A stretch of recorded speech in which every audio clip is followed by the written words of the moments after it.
तो आज हमारे पास कंप्यूटर एप्लीकेशन के एक डिप्लोमा कोर्स से कुछ दस्तावेज हैं और हमारा मकसद है कंप्यूटरों के इस पूरे खानदान को समझना।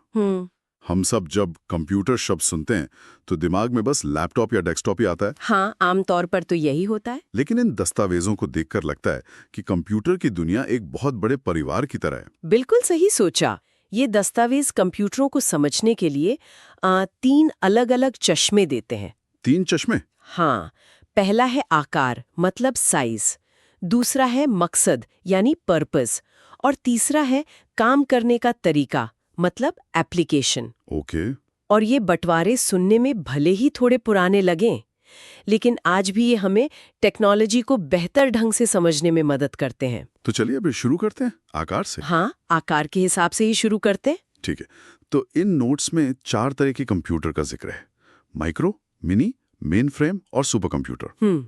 चलिए सबसे बड़े और सबसे धाकड़ वाले से मिलते हैं, सुपर कंप्यूटर। इसके नाम में सुपर क्यों लगा है? इसकी स्पीड और पावर की वजह से ये कंप्यूटर की दुनिया के कह सकते हैं सुपर हीरो हैं। सबसे तेज, सबसे शक्तिशाली। अच्छा। इनका काम वो नहीं है जो हम और आप अपने लैपटॉप पर करते हैं। ये बहुत बड़े, बहुत मुश्किल काम करते हैं। जैसे कि? जैसे इन दस्तावेजों में उदाहरण दिए हैं, मौसम की भविष्यवाणी करना। Okay, weather forecasting. हाँ, या फिर बड़ी बड़ी साइंटिफिक लैब्स में रिसर्च करना या अंतरिक्ष यात्रियों को स्पेस में भेजना। ये 1 सेकंड में इतने कैलकुलेशंस कर सकते हैं जो हमें करने में शायद हजारों साल लग जाएं। हजारों साल? मतलब कल बारिश होगी या नहीं ये बताने के लिए कमरे जितना बड़ा कंप्यूटर लगता है। बिल्कुल। और वो सिर्फ ये नहीं बताता कि बारिश होगी या नहीं, वो हवा का दबाव, तापमान, नमी, इन सब के खरबों डेटा पॉइंट्स को एनालाइज करता है। अच्छा। इसी वजह से हम तूफान और साइक्लोन का पहले से पता लगा पाते हैं। ये तो कमाल है। इन दस्तावेजों में एक मजेदार बात भी है। दुनिया का पहला सुपर कंप्यूटर था क्रे-1, 1979 में अमेरिका में बना था। क्रे-1, ओके। और भारत ने भी इस रेस में देर नहीं की। हमारा पहला सुपर कंप्यूटर परम 1998 में आ गया था। तो जाहिर है कि ये अमेज़न पर तो नहीं मिलता होगा? बिल्कुल नहीं। ये बहुत बड़े होते हैं, बहुत ज्यादा महंगे, और इन्हें चलाने के लिए मतलब पूरा का पूरा डेटा सेंटर और एक्सपर्ट्स की टीम चाहिए। तो ये आम लोगों के लिए नहीं है? नहीं, है ही नहीं।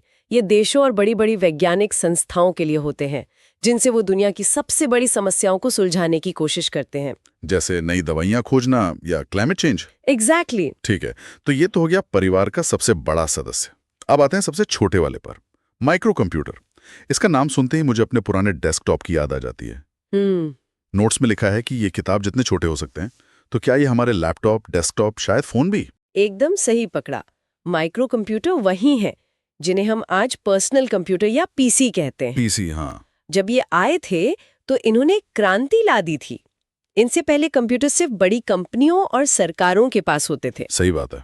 माइक्रो कंप्यूटर ने ये पावर आम इंसान के हाथ में दे दी। इनकी सबसे बड़ी पहचान यही है कि इन्हें एक बार में एक ही इंसान इस्तेमाल करने के लिए बनाया गया है। और इन्हीं की वजह से आज हम ये बातचीत भी रिकॉर्ड कर पा रहे हैं। बिल्कुल। इन दस्तावेजों में लिखा है कि इनका मुख्य इस्तेमाल व्यापार और चिकित्सा में होता है। ये आज के हिसाब से थोड़ा अधूरा नहीं लगता? हाँ, ये उस दौर की बात है जब ये दस्तावेज शायद लिखे गए होंगे। तब कंप्यूटर का मुख्य काम ऑफिस तक ही सीमित था। और आज तो गेमिंग, एजुकेशन, एंटरटेनमेंट, सब कुछ, सोशल मीडिया, सब कुछ इन्हीं माइक्रो कंप्यूटरों पर चल रहा है। चाहे वो डेस्कटॉप हो, लैपटॉप हो या फिर हमारी जेब में रखा स्मार्टफोन। तो स्मार्टफोन भी एक माइक्रो कंप्यूटर ही है? हाँ, असल में वो एक बेहद शक्तिशाली माइक्रो कंप्यूटर ही है। ठीक है, तो अब परिवार के 2 बीच वाले सदस्य बचे हैं, मिनी कंप्यूटर और मेन फ्रेम। ये दोनों नाम सुनने में बड़े कंफ्यूजिंग लगते हैं। हाँ, लगते हैं। हाँ, तो इन नोट्स के हिसाब से इनमें क्या फर्क है? इनमें फर्क समझना बहुत जरूरी है क्योंकि ये हमें आज की क्लाउड कंप्यूटिंग को समझने में मदद करता है। अच्छा। चलिए पहले मिनी कंप्यूटर को देखते हैं। ये माइक्रो कंप्यूटर से ज्यादा पावरफुल और महंगा होता है। ओके। लेकिन इसकी असली खासियत यह है कि इस पर एक साथ कई लोग काम कर सकते हैं। मान लीजिए 10, 20 या 50 लोग। तो ये छोटी कंपनियों के लिए अच्छा हुआ? बिल्कुल। एक डिपार्टमेंट या छोटी कंपनी के लिए परफेक्ट था, जहां सबको एक ही डेटा पर काम करना होता था। लेकिन एक मिनट, क्या आज के दौर में मिनी कंप्यूटर जैसी कोई चीज बची भी है? मुझे लगता है या तो हमारे पास पर्सनल डिवाइस हैं या फिर गूगल और अमेज़न के बड़े बड़े सर्वर। आपका सवाल बहुत अच्छा है और इसका जवाब है हाँ भी और नहीं भी। आज भी जिंदा है। कैसे? आज किसी भी कंपनी का जो सर्वर होता है वो असल में एक मिनी कंप्यूटर वाला ही काम कर रहा है। अच्छा। तो कंपनी के सारे कर्मचारी उसी एक सर्वर से जुड़े होते हैं। हाँ, और अपना अपना काम करते हैं। तो रूप बदल गया है पर काम वही है। समझ गया। तो अब आते हैं मेन फ्रेम पर। ये मिनी कंप्यूटर का भी बड़ा भाई हुआ। बहुत बड़ा भाई। मेन फ्रेम कंप्यूटर एक राक्षस की तरह है। ये मिनी से भी ज्यादा बड़ा, तेज और बेशकीमती होता है। और इस पर कितने लोग काम कर सकते हैं? हजारों। सबसे बड़ा फर्क यही है कि ये एक साथ हजारों यूजर्स को संभाल सकता है जो एक ही समय पर उस पर काम कर रहे हों। हजारों यूजर्स? हाँ, इन नोट्स में इसके उदाहरण बहुत सटीक दिए गए हैं। बैंक, रेलवे, एयरलाइन कंपनियां, सरकारी दफ्तर। बैंक। तो जब मैं अपने फोन से पैसे ट्रांसफर करती हूँ तो मेरी रिक्वेस्ट किसी मेन फ्रेम कंप्यूटर पर जारी होती है। बिल्कुल।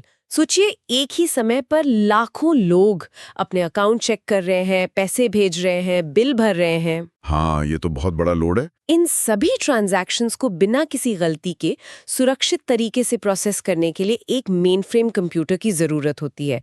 ये काम आपका या मेरा लैपटॉप नहीं कर सकता। तो मेन फ्रेम कहीं गया नहीं है, वो बस हमारी नजरों से दूर हो गया है। एग्जैक्टली, वो बड़े बड़े डेटा सेंटर्स में छिप गया है।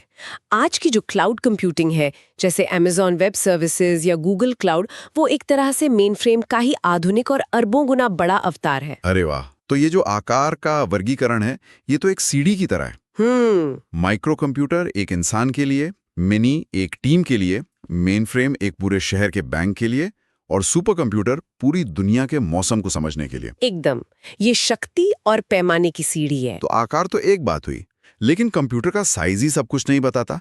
असली फर्क तो इस बात से पड़ता है कि वो बनाया किस काम के लिए गया है, इस के आधार पर। हाँ, जनरल पर्पस और स्पेशल पर्पस। सामान्य उद्देश्य और विशिष्ट उद्देश्य। हाँ, और ये बंटवारा बहुत मजेदार है। सामान्य उद्देश्य यानी जनरल पर्पस कंप्यूटर वो है जो हर काम कर सकता है। जैसे हमारा लैपटॉप। हाँ, आपका लैपटॉप या स्मार्टफोन इसका सबसे बेहतरीन उदाहरण है। वो एक खाली स्लेट की तरह है। आप उस पर जो सॉफ्टवेयर डाल देंगे वो वही काम करने लगेगा। सही है। गेम भी खेल सकते हैं, ईमेल भी लिख सकते हैं, वीडियो एडिटिंग भी कर सकते हैं। सब कुछ। तो ये जैक ऑफ ऑल ट्रेड्स जैसा हुआ। कुछ हद तक कह सकते हैं। लेकिन अब आते हैं दूसरे प्रकार पर, विशिष्ट उद्देश्य यानी स्पेशल पर्पस कंप्यूटर। ओके। ये किसी एक और सिर्फ एक काम का मास्टर होता है।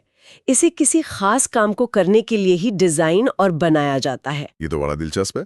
मतलब हम अपनी जेब में एक सामान्य उद्देश्य सुपर कंप्यूटर लेकर घूम रहे हैं, लेकिन हमारी ट्रैफिक लाइट एक ऐसे कंप्यूटर से चल रही है जो शायद हमारे स्मार्ट टोस्टर से भी कमजोर होगा। आपने बिल्कुल सही समझा।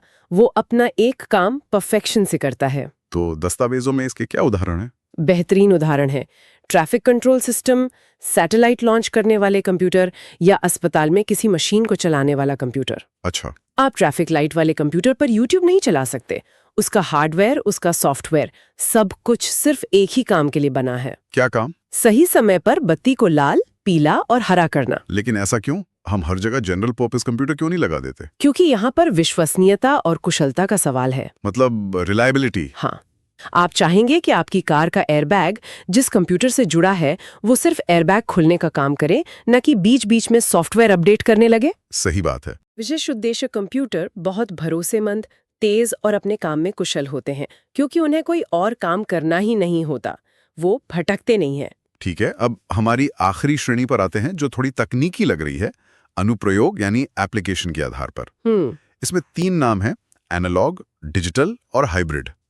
चलिए डिजिटल से शुरू करते हैं क्योंकि नोट्स कहते हैं कि आजकल के ज्यादातर कंप्यूटर डिजिटली हैं। हाँ, डिजिटल दुनिया 0 और 1 की भाषा में बात करती है, जिसे बाइनरी सिस्टम कहते हैं। बाइनरी? हाँ, ये कंप्यूटर हर जानकारी को, चाहे वो कोई अक्षर हो, कोई गाना हो या आपकी तस्वीर हो, पहले 0 और 1 में बदल देता है। ओके। फिर इन 0 और 1 पर बिजली के ऑन ऑफ सिग्नल की तरह बहुत तेजी से कैलकुलेशन करता है और हमें नतीजा दिखाता है। तो मतलब मैं जो ये बोल रहा हूँ और ये रिकॉर्ड हो रहा है, ये सब पर्दे के पीछे बस 0 और 1 का खेल है। बिल्कुल। आपकी आवाज की लहरों को हजारों टुकड़ों में तोड़कर 0 और 1 में बदला जा रहा है। कमाल है। डिजिटल कंप्यूटर की सबसे बड़ी ताकत उसकी सटीकता है। आप एक डिजिटल फाइल को करोड़ों बार कॉपी कर सकते हैं और उसकी क्वालिटी जरा भी कम नहीं होगी। इसीलिए व्यापार से लेकर घर के बजट तक हर जगह डिजिटल कंप्यूटर का राज है। तो फिर ये एनालॉग कंप्यूटर क्या भला है? ये नाम सुनने में बड़ा विंटेज सा लगता है। आपकी तुलना एकदम परफेक्ट है। एनालॉग कंप्यूटर डिजिटल की तरह 0 और 1 यानी अलग अलग टुकड़ों में काम नहीं करता। तो कैसे करता है? वो लगातार बदलने वाली भौतिक चीजों को मापता है। दस्तावेजों में उदाहरण दिए गए हैं, दबाव यानी प्रेशर, तापमान या लंबाई। कोई आसान सा उदाहरण? सबसे आसान उदाहरण है पुरानी गाड़ियों का स्पीडोमीटर, जिसमें एक सुई घूमती थी। अच्छा, हाँ। वो आपकी गाड़ी की रफ्तार को लगातार मापती थी और दिखाती थी। वो कोई कैलकुलेशन नहीं कर रही थी, वो सीधे सीधे रफ्तार को माप रही थी। या फिर वो पारे वाला पुराना थर्मामीटर? बिल्कुल, पारा तापमान के साथ फैलता था। वो तापमान को कैलकुलेट नहीं बल्कि सीधे माप रहा था। एनालॉग कंप्यूटर सीधे भौतिक दुनिया से बात करते हैं। और हाइब्रिड फिर इन दोनों का मिश्रण हुआ? बिल्कुल, हाइब्रिड कंप्यूटर इन दोनों दुनियाओं की सबसे अच्छी बातें लेता है। कैसे? ये एनालॉग दुनिया से जानकारी लेता है और फिर उसे डिजिटल दिमाग से प्रोसेस करता है। इसका कोई मॉडर्न उदाहरण? आज की स्मार्ट वॉच इसका एक बेहतरीन उदाहरण हो सकती है।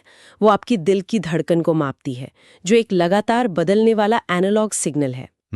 फिर वो उस एनालॉग सिग्नल को डिजिटल नंबरों में बदलती है ताकि उसे आपकी स्क्रीन पर दिखाया जा सके, उसे रिकॉर्ड किया जा सके और उसका ट्रेंड भी एनालाइज किया जा सके। अच्छा, तो उसने एनालॉग डेटा लिया और उसे डिजिटल बना दिया। हाँ, तो उसने एनालॉग दुनिया की नब्ज पकड़ी और उसे डिजिटल दुनिया की समझदारी दी।